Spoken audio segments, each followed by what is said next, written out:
think it's important to try different things, to know what you don't like. You know what I mean? So you may say, I like something, but also know what you don't like. So you may veer away from it, but also don't be afraid to try it. The theory of it may be different than the actual practice. Welcome to the I Am Wiser podcast, where the biggest questions in healthcare and wellness meet the collective wisdom of industry leaders and innovators. I'm Dr. Laura Purdy, and here we explore the intersections of AI, care delivery, telehealth policy, and more through the lens of those who are reshaping healthcare. This is not just about theory, it's about lived experience and real industry insights. Let's dive in and get wiser together. Welcome to today's episode of the I Am Wiser podcast with Dr. Laura Purdy, where I explore the real stories behind groundbreaking healthcare innovations and the human impact they have on patients and providers. On that note, I'm delighted to welcome Mfon Akpan, an assistant professor of accounting and seasoned mentor who has spent over a decade shaping minds, advancing knowledge, and embracing continuous learning. Mfon brings a unique perspective on AI and lifelong learning, emphasizing how technology can empower people, improve decision-making, and ultimately elevate patient-centered care. Through his work in education, research, and community service, he demonstrates that embracing new tools and committing to ongoing growth is key to creating meaningful impact. Welcome, Mfon. How are you today? Thanks for joining us. I'm doing great. Thank you so much for having me, Laura.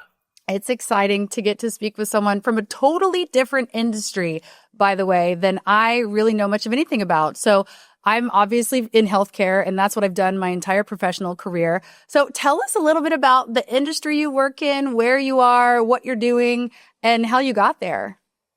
Yeah, I'm in the higher education industry. I'm assistant professor of accounting at Northeastern State University here in Oklahoma.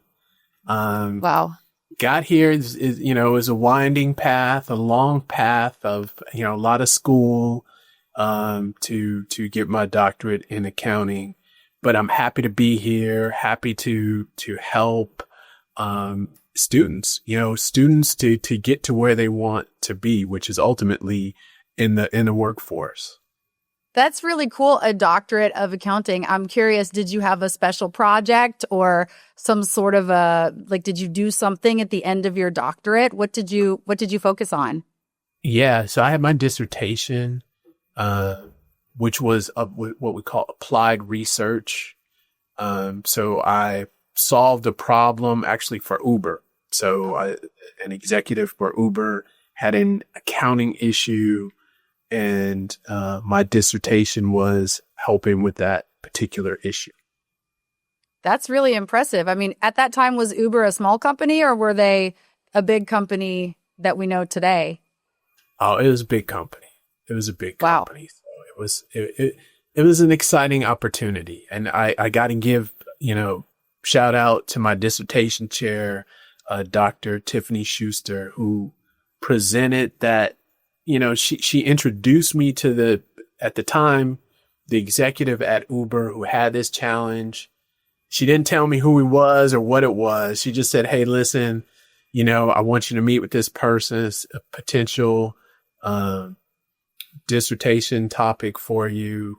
And I trusted her and met with him. And I'm going to just tell you this, Laura. I was Well, I haven't said this outside, but I was nervous. So I'm in this meeting and then they're explaining all this stuff to me. I'm smiling like I am now, but I'm like, what did I get myself into? Because to be honest, I didn't know how I was going to figure this thing out. But, prayed about it. It ultimately worked out. So, wow. Got it. Talk about stepping outside of your comfort zone. You said, oh, Uber, I think I've heard of them. What could they possibly want with me? There you go. But that changes your whole, taking those chances. And we were talking about that a little bit earlier. Yeah. Just those little moments, those decisions can just change your whole trajectory. And can you imagine what would have happened if you didn't have the bravery or the courage or the confidence or the faith to step out of your comfort zone and say, you know what, I think I will solve an accounting problem for Uber. That's really impressive. Thanks for sharing that. Appreciate it. Wow. So you got your doctorate in accounting and now you teach undergrad or graduate? Which level are you teaching at? Both. Both. Yes. So That's undergrad tough. And then graduate. Wow. Accounting students. And do most of them want to become accountants? Like, are a lot of them taking it because it's required, or do they take it because it's a part of their career path to become an accountant? That's a good question. So the ones I see, they're more upper level students. Got it. So they've already decided that's their major. But you're right. If you're a business major, you got to take, finance, you got to take an accounting course as a business major. So not necessarily, it depends. But in my case, I see mostly 99% accounting majors. Wow. Well, as a startup founder and a business owner, I will say you can't say enough about how important it is to have an educated, qualified, competent, capable accountant, because that will absolutely make or break your business. So I'm glad that you're out there doing that, teaching and educating the next generation of workplace accountants. That's awesome. Thank you. So let's talk about, I want to hear about why you do what you do. What was it in your life that led you to get to the point where you decided, you know what, I think I'm going to be, because accountants, you could probably work anywhere. You could work for the largest business in America. You can solve problems for Uber, which means you probably could work at a place like Uber, but you have chosen to go down the educational path. Tell me a little bit about what drives you to stay in higher education rather than go down the, jump on the corporate rat race or whatever the other options are. Yeah, that's a good question. So I would say seeing people progress. I get a lot of fulfillment seeing students, go from the classroom to the workforce. So we were talking about, Fayetteville. I can think of one student, I had her in class of mine. She worked at, I can't remember the pizza place, but Elizabeth's. I think it was Elizabeth's Pizza. In Fayetteville. In Fayetteville, North Carolina. I've been there. I've been there. I went there, me and my wife, we went there. She was working there, would visit her. And then I see her go for an internship. Then I see her graduate, and then that internship turns into a full-time job. And then she comes back and talks to the class, to the students. So seeing that, I really get a lot of fulfillment. That really is what drives me more than anything. Oh, yeah. That's a totally different experience than what you would get working at a corporation. I think that's beautiful, though, because that is a heart and that is a sentiment that's pretty rare, to find someone who rejoices and finds joy and fulfillment in the success of others. That is very, very rare, especially in today's society. Many people do not have so much of a mind towards the success of others. That's beautiful. Appreciate it. Well, it developed. So initially I enjoyed the interaction, the mental challenge, teaching. But then after seeing students, you see, and I feel like I had a little part in, that success. So, you start to move into different directions and develop different perspectives. Okay. Well, let's talk about the wisdom then, because what I'm hearing is that you really enjoy the journey. You enjoy the journey of helping those students get from, I think I want to go into accounting, not just I want to take some classes because it's required, but I'm going to have a career in accounting, all the way to I have a successful career in accounting. And I would imagine on that journey, you have your students, or at least you see your students, encounter a lot of roadblocks, a lot of common points of friction, difficulties. So as you're seeing the students in these journeys, can you tell me what are the top maybe 2 or 3 biggest conflicts that you see these students encounter when they're on that professional journey from beginner to success? Wow, that's a good question. I'll focus on that same student I was talking about back in Fayetteville,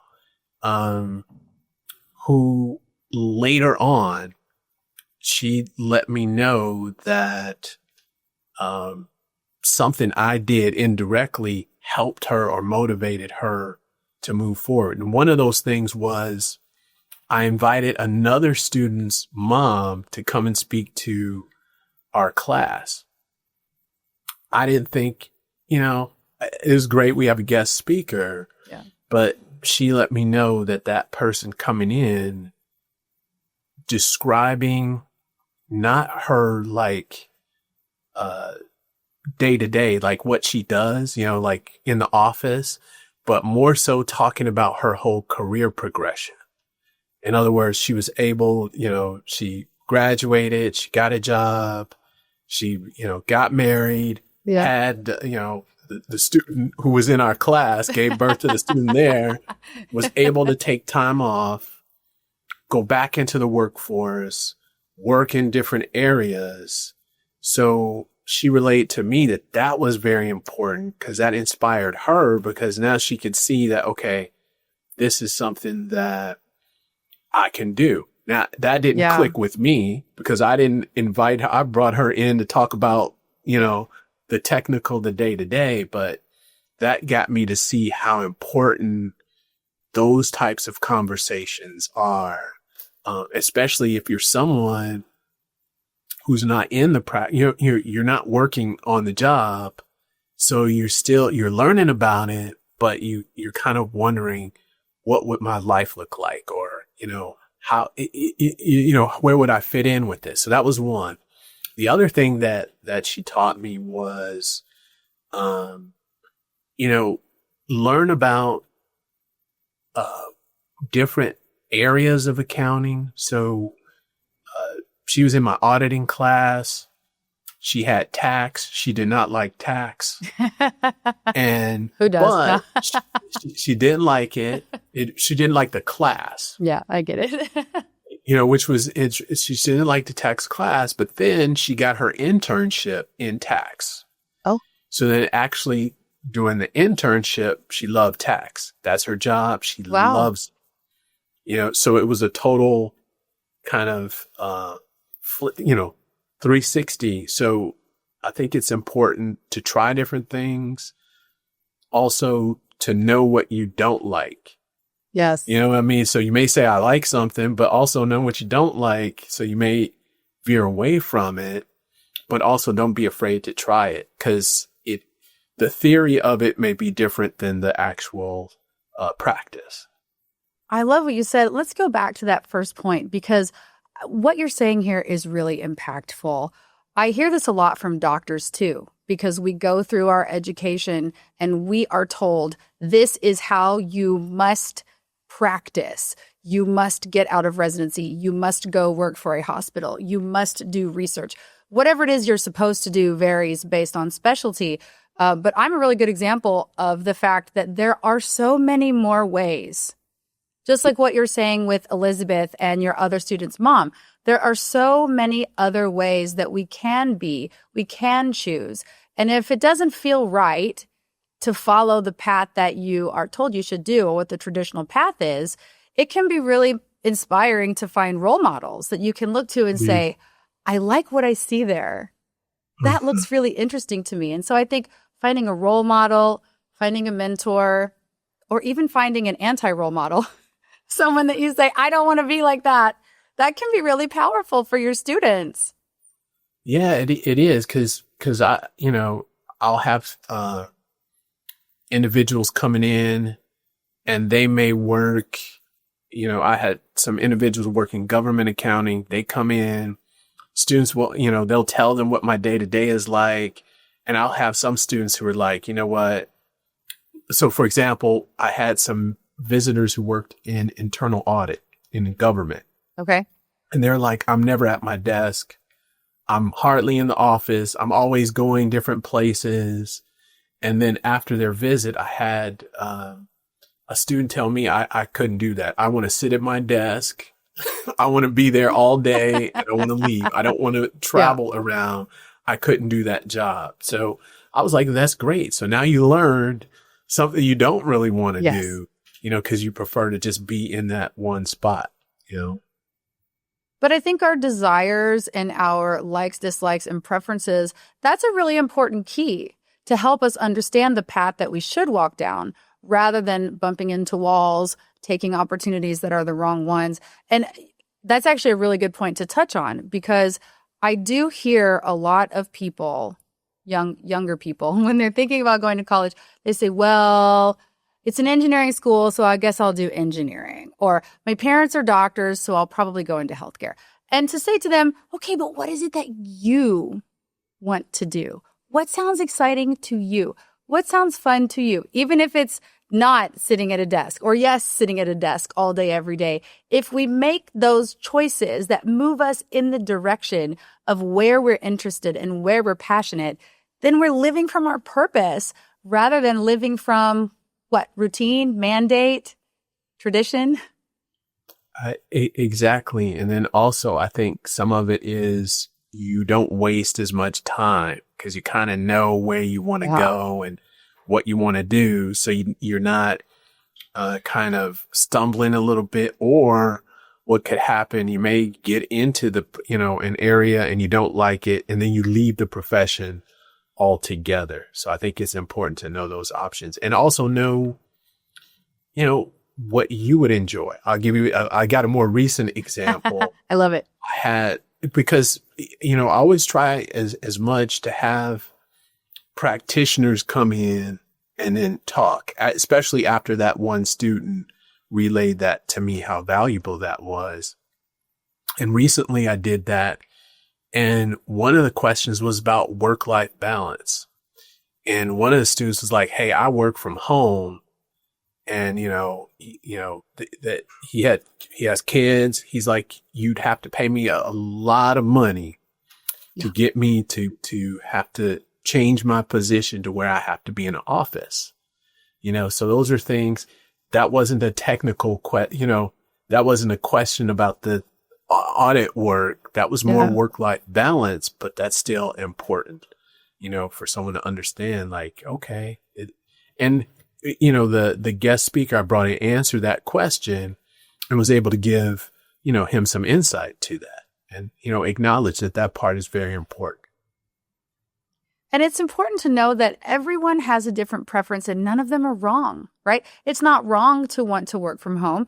And there are some people who will say, absolutely, I could never work from home. I can't do that. It's too distracting. It's too whatever. I like getting out. I go stir crazy. Neither are wrong. But we live in a workplace today where there are so many hybrid options, especially for things that don't have to be done in person, like accounting or even telehealth. We can do from home if we choose to. So I think it's beautiful that you are in a position where you can show your students.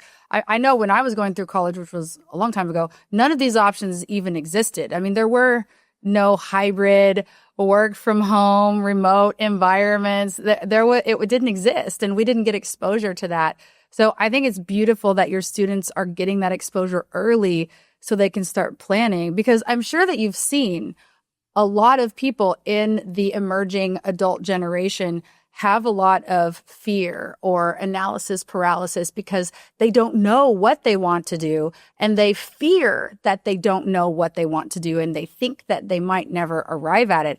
Do you see that in your students, this fear? Yeah, I see that. And one of the big areas is that they're nervous about being prepared. So they're like, I don't know if I graduate, if I'm able to even do the job, and then I explain to them, they're going to train you, they're going to go over things. You're going to get more experience. And again, bringing people in from the industry to kind of reiterate, like, hey, that's right. We're going to train you. You know enough. You've got to learn our systems. There will be a learning curve, but you've got to kind of face that head on. So that is a big one where a lot of times I hear, hey, I I don't think I'm ready. I don't think I know this or that. When I think many times they're prepared or over prepared. And that's a beautiful piece of wisdom too, because nobody's really ever ready for their day one. I wasn't. Were you ready for your day one? No, I wasn't. You learn, but you have the basic competency. You've got the basic skills, you've learned a lot. And I think one thing I try to emphasize is that, the newest stuff. Like you think about it, you're coming from school, you're getting the most recent knowledge and information and techniques versus someone who's been out of school 6-7 years. Yes, they have experience, but you're coming in with a lot more fresh ideas and fresh information. That's right. And what I tell young doctors is you have to have at least some element of self-confidence. You have to have confidence in your education, in yourself as the person who invested their time and their knowledge and their life in this education, and in your ability to show up and give it your best and learn as much as you can every single day. Nobody was 100% prepared for their first day of work, but especially once you've been there, let's say 90 days or so, it's a totally different experience than day one. Yes, absolutely. Absolutely. I Building love it. that confidence. Yep. Getting that mindset. And it's, you think about it, when you're asking about these people coming into the class or talking to the students, a lot of this isn't tied to the actual day-to-day work. Yeah. Do you know what I mean? So a lot of it is work-life balance, mindset, you said confidence. So these are kind of things that are around it, and they're very important. It's like you're putting together some sort of gumbo or some soup or something. They're all the ingredients that you need to have in there, to move forward. For a deliciously fulfilling career, to use your analogy. Well, before we started, we were having a conversation about the wisdom behind the concept of trying new things. And I would love to hear your thoughts on that and where that wisdom comes from, because a lot of people are uncomfortable and scared to try new things and new experiences. And just like the story you were sharing with me before we got started, maybe you can share again, the willingness to try something new can be entirely life-changing for the better. And so I would love to hear that story again, if you wouldn't mind sharing. Yeah. Just on that theme, I was telling you about my dissertation chair. I trusted her. She said, hey, let's have this meeting. I had the meeting. I believed in her more than I was believing in me, because she brought me to, she brought me to the meeting and connected us. So even though in my mind, I'm saying this is, what am I getting myself into? But she trusts me. So let me just go ahead and move forward with it. And it totally had a big impact on me. And I was thinking about that over the weekend. What I was telling you, my wife and I, we went to the Tulsa glass blowing school. Yeah. I've never been to glass blowing, but it's this past weekend was a whole arts weekend where they had an open house. And there was a gentleman, Cedric Mitchell, famous glass blower, originally from Tulsa. He was in there, making creations, glass blowing, and we got there early. So we got there early, and I was able, to have a conversation with him. And I was just curious because I'm looking at all this stuff, all these ovens, it's hot, flames and stuff. And I'm like, how did you get into this? What, got you into that? And he told me he was going to community college here, and he was into music, the rap music and things. And he was in a studio one night with one of his friends. He went to Tulsa Community College, and they were in there making music. He said it was 1 a.m. and his buddy told him, like, hey, you need to sign up for this glass blowing class. You can take it as an elective. So he just said he went in on his phone, went in, and it was available. He signed up for it. Didn't know anything about it. And then went to the class and loved it so much. He was explaining how he would volunteer, like they had a program where you volunteer 4 hours, you get 1 hour of glass blowing. So he would clean up and do whatever he could to get an hour. So he did that for years. And then, but I think the key takeaway for me was it was 1 a.m. He just did one thing, signed up for the course, and that changed his life. He's famous, in that craft. That's what's called a craft. He's I don't know, nationwide or world famous in that. Wow. But it was just that one decision that kind of shifted him, So I think that's important, to have an open mind, to try different things, listen to people, and to take those chances. The worst thing you can figure out, hey, I don't like it. Yeah. Or you can come at it from the perspective of what's the best thing that could happen, right? Not what's the worst thing that can happen. What's the best thing that can happen? Maybe I'll become a nationally acclaimed glassblower and change my career. Did you get to try it, by the way? Did you get to try glassblowing, or it's not like that? No, it was watching. So I see. He actually lives in LA, and they flew him out for this event for him to actually make this. He made this creation. Wow. So we were all there. I mean, it was packed. So there's so many people there watching him actually do his thing and make this creation. So we got to see it. It's interesting though. I learned a lot. I've never seen anyone do that. It piqued my interest. I wouldn't mind trying to, the only setback is that oven. He said hot. It was 2,000 degrees. Oh. I don't know about that oven, but that's part of the process. See, this is trying something new. Yep. Right?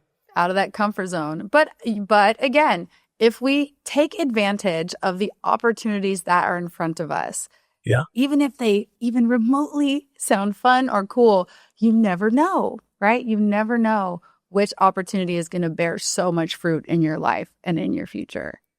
Yeah, you never know the people you'll meet, the things that you'll learn. You might get some skills, and those things may help you down the road. Because a lot of times some things may not help you right away, or you might not have any benefit from it immediately.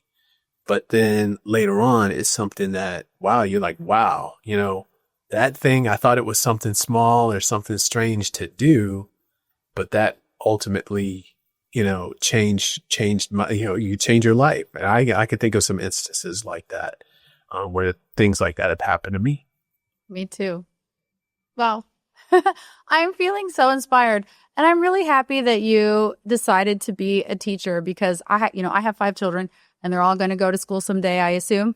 And I really, really hope that they find teachers along their way like yourself, who are motivating, passionate, having a positive mindset, encouraging them to be open-minded. And I think these are such valuable traits to have in someone who's a teacher. So thank you.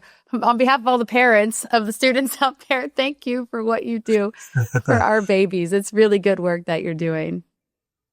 I appreciate that. So, we're pretty much done with our time for today. These 30 minutes flies by really quick, doesn't it? Especially when you're just dropping wisdom everywhere. So thank you for all of the wisdom that you brought to this episode today. If there's anybody who's listening to this episode and says, gosh, I really want to reach out to him, I think he's really inspiring and I would love to connect with him, where can we find you? Are you on LinkedIn? Do you have a website? Where are you online? Yeah, LinkedIn is the best. So you just go Mfon Akpan on LinkedIn, just type in my name. You'll find I'm in Tulsa metropolitan area. I would say that would be the best way to reach out to me. If you do have any questions, want to chat, connect, I'm always happy to do that.